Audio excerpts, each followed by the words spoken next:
Annissa Coy here with Firehouse Education and this week's Ask Annissa video column.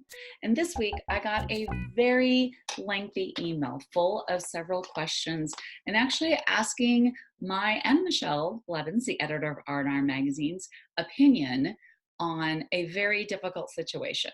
So the gentleman that wrote me the letter is named Eric.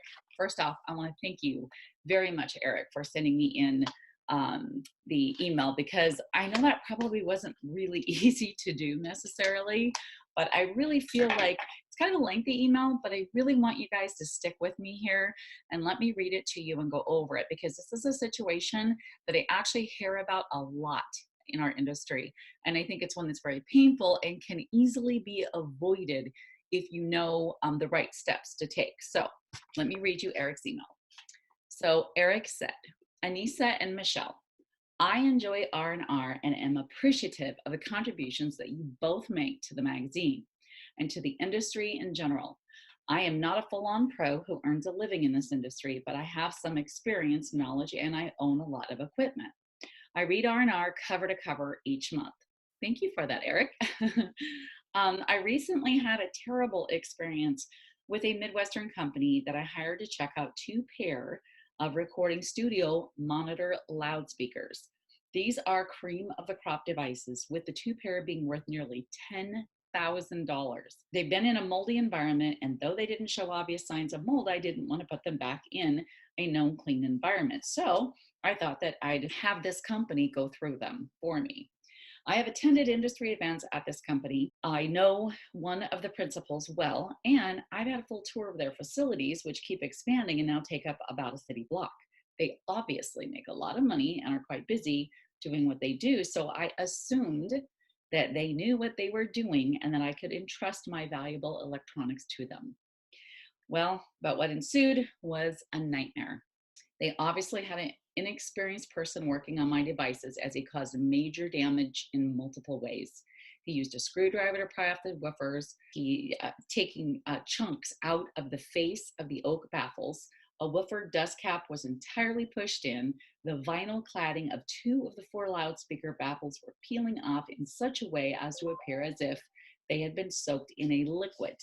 We had placed protective polypropylene over the baffles so as to protect the protruding tweeters, but these employees ripped this tape off in such a way as to pull paint off of the oak cabinets. OEM hex screws had been replaced in one cabinet with regular Phillips screws.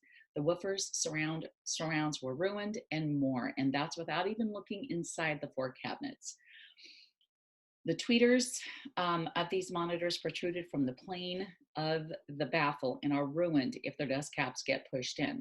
So imagine my horror when I picked up the monitors and they had been tightly wrapped in bubble wrap.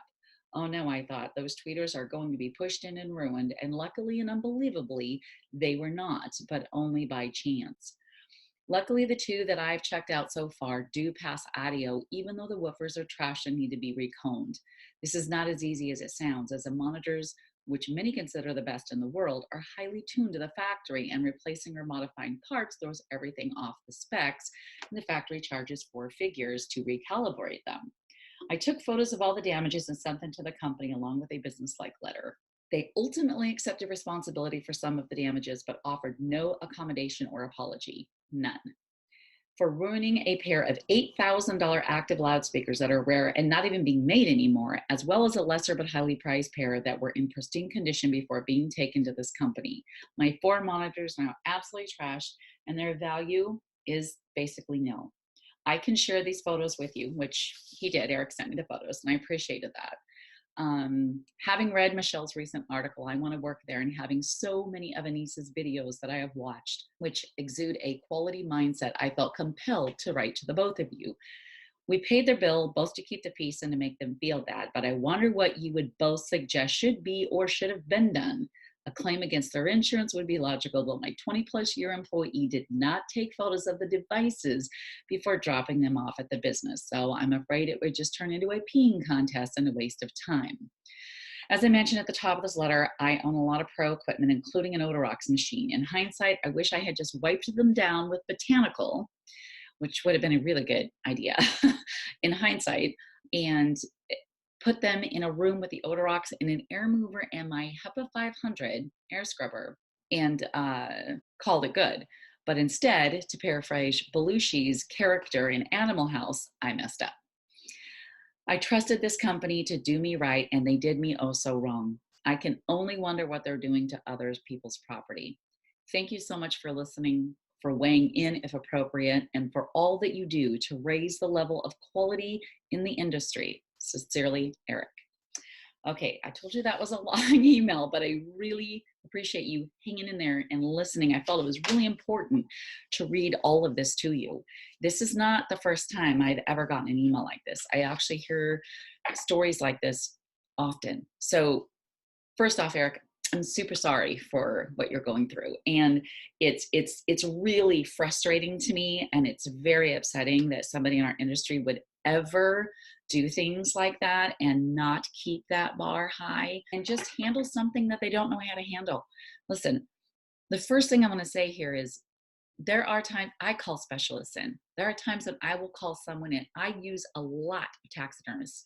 I will do a lot when it comes to artwork where I'm going to use the conservatories and things because I don't, some of it is just out of my realm of being comfortable to handle. And especially if it's a high value item, you know, don't be afraid to not handle something within your company if you just don't feel like it's within your capacity, or that maybe it just needs to go to a specialist because it would just be the right thing to do.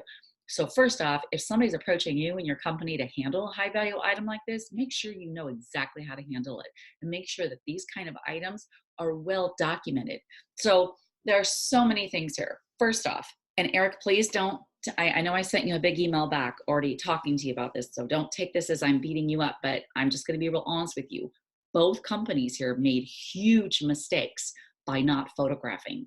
So first off, Eric, before any of that equipment left your possession, I would have absolutely taken a ton of photos.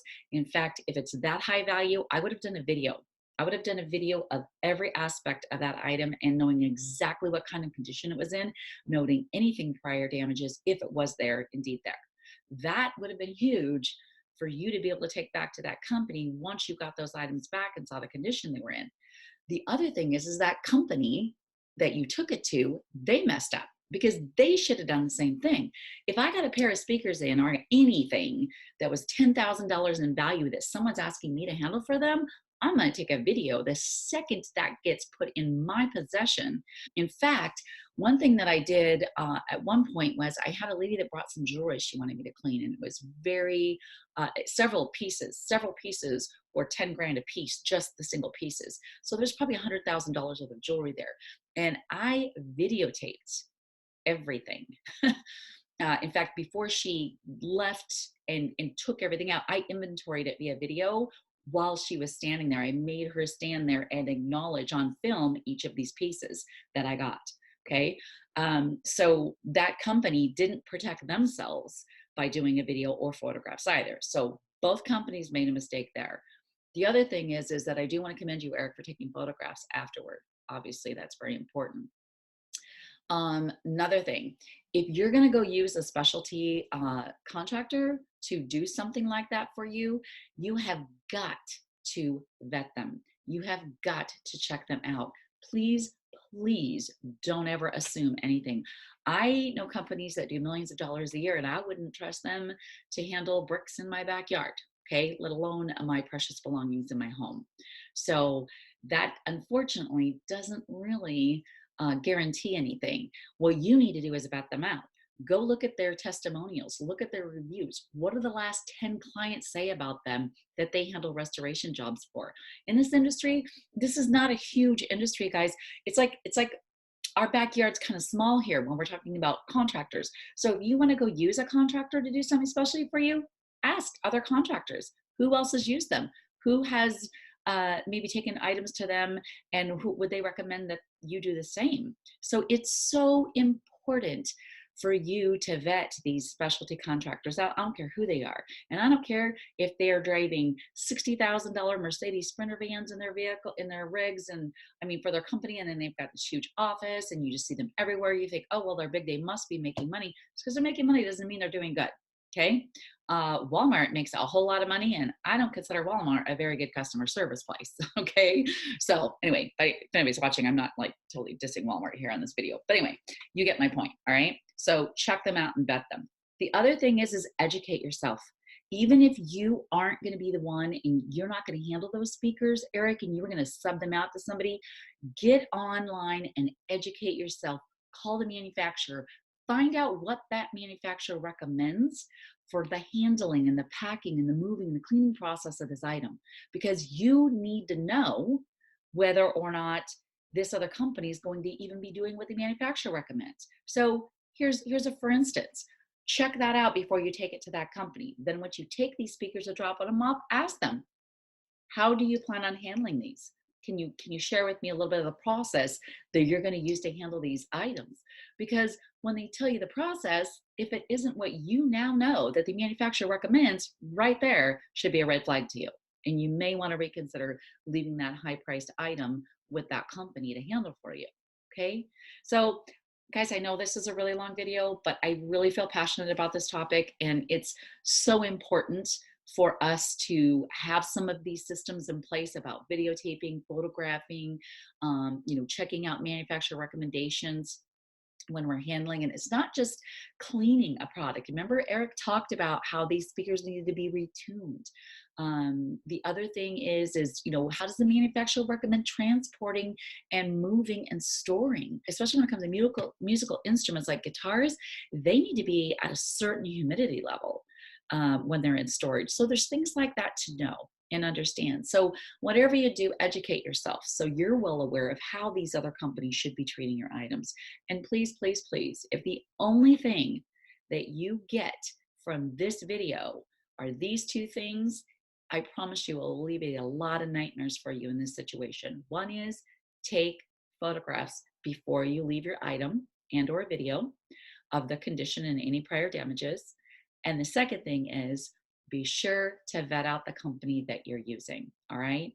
Oh, and the other thing I want to say is, that was very big of you, Eric, and I would not have recommended had you called me to do that. It was very big of you to pay this company. If this were me in that situation, I would not have paid a dime until I had some resolution over what had happened with these items. Now, I get, Eric, you were at a disadvantage because you didn't have pictures of how it was beforehand, but this company admitted to some of responsibility for those damages, and you should have been compensated on your bill for that, if maybe even not paying a bill at all. So anyway, that would have been something I would have definitely done as well. So, and you were right. If these were in my care, I would have cleaned myself. I would have deodorized them myself. I would have used probably a botanical, possibly HEPA vacuuming, and then I would have used an hydroxyl chamber with a HEPA 500 air scrubber, putting that in a chamber and running that for a day or two, depending on the circumstance. That's exactly what I would have done to handle that situation. All right. Well, Eric, I'm really sorry for all the pain and suffering that you went through, but I do hope that maybe you've learned from this. And I guess it's not a failure or a worthless situation if you learn from it and know that you'll never be here again. All right. Well, I want to thank you so much for sending in your questions, everyone. You guys are so awesome. I've had so many emails lately and text messages, and I really do appreciate it. You be sure to send me your questions to Annissa@firehouseeducation.com, and I just might feature you on next week's Ask Annissa video column.